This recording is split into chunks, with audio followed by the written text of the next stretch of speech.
Shalom Bapak Ibu Saudara yang dikasihi Tuhan. Jumpa lagi di podcast Renungan Pagi Mutiara hari ini, yang setia menyapa dan menemani pagi saudara di dalam doa dan renungan firman Tuhan. Di kesempatan pagi hari ini, renungan firman Tuhan akan mengangkat judul Jemaat Pendengar Dongeng. Dan nas firman Tuhan terambil dari 2 Timotius pasal yang keempat, ayat 2 sampai dengan ayat yang kelima. Demikian firman Tuhan. Beritakanlah firman, siap sedialah baik atau tidak baik waktunya. Nyatakanlah apa yang salah, tegurlah dan nasihatilah dengan segala kesabaran dan pengajaran. Karena akan datang waktunya, orang tidak dapat lagi menerima ajaran sehat, tetapi mereka akan mengumpulkan guru-guru menurut kehendaknya untuk memuaskan keinginan telinganya. Mereka akan memalingkan telinganya dari kebenaran dan membukanya bagi dongeng. Tetapi kuasailah dirimu dalam segala hal, sabarlah menderita, lakukanlah pekerjaan pemberita Injil, dan tunaikanlah tugas pelayananmu. Amin.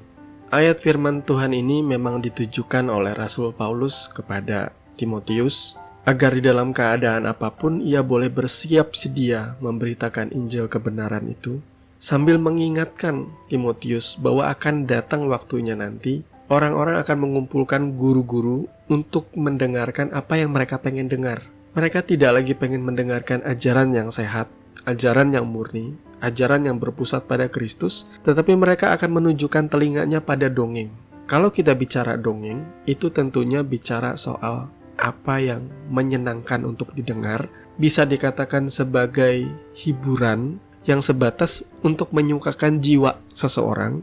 Bahkan kalau boleh, kebenaran yang disampaikan itu sangat minim dengan yang namanya teguran, ajaran, atau didikan yang keras. Karena bisa membuat jemaat tersinggung. Ini adalah beban berat yang harus ditanggung oleh para pemberita Injil yang murni memberitakan kebenaran firman Tuhan. Ngomongin soal ajaran sehat, apa sih yang bisa disebut sebagai ajaran sehat? Kalau saya boleh menyimpulkan, ajaran yang sehat itu ialah ajaran yang pusatnya selalu memberitakan tentang Yesus dan menekankan pada pengenalan yang benar akan Kristus. Sebaliknya, ajaran yang tidak sehat adalah ajaran-ajaran atau khotbah-khotbah yang di dalamnya lebih menekankan hiburan bagi jemaat ketimbang didikan atau pengajaran firman Tuhan. Kita menyadari, saudara ya, kalau kita memposting kebenaran firman Tuhan hari-hari ini, kita jujur mengajarkan tentang Yesus, kita mengajarkan tentang pendalaman Alkitab. Menurut sistem analitikanya YouTube, khotbah-khotbah atau pengajaran yang lurus-lurus, yang sehat itu nggak akan laku. Konten rohani yang laku itu ialah yang biasanya mengangkat hal-hal yang lagi viral. Seperti beberapa waktu kemarin, ada mengangkat seseorang yang bernama Joseph Paul Zeng. Dengan ucapan-ucapannya yang lumayan membuat kegaduhan di dunia maya. Orang-orang yang nge-repost mengenai Joseph Paul Zeng, biasanya mereka akan mendapatkan viewer yang banyak. Tetapi sekarang kalau kita tanya, di dalam kehidupan rohani kita, membahas soal Joseph Paul Zeng sebagai konten rohani, apa yang bisa dibangun dari hidup kita dari kisah mengenai Joseph Paul Zeng, saudaraku?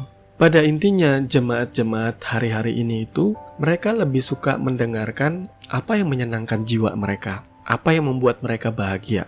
Mereka nggak suka ketika ada khotbah yang menegur dosa mereka, ada khotbah yang mendidik mereka untuk bertobat, untuk mengikuti Tuhan sungguh-sungguh, untuk tidak kompromi dengan dunia. Mereka nggak suka khotbah seperti itu. Itu sebabnya ada banyak pendeta-pendeta yang good looking, yang kata-katanya manis, itu disukai jemaat. Bahkan jemaat banyak memuja pendeta-pendeta itu jadi idola mereka. Tapi ketika pendeta-pendeta yang ngomong kebenaran, yang murni mengajar firman Tuhan, mereka akan katakan, pendeta ini, kamu terlalu keras, kamu gak akan laku. Lucunya ya, hari-hari ini orang menilai segala sesuatu itu soal laku atau tidaknya khotbahnya, bukan soal kebenarannya yang disampaikan. Memang kita harus akui, kita tidak bisa mencegah orang-orang berbuat seperti itu.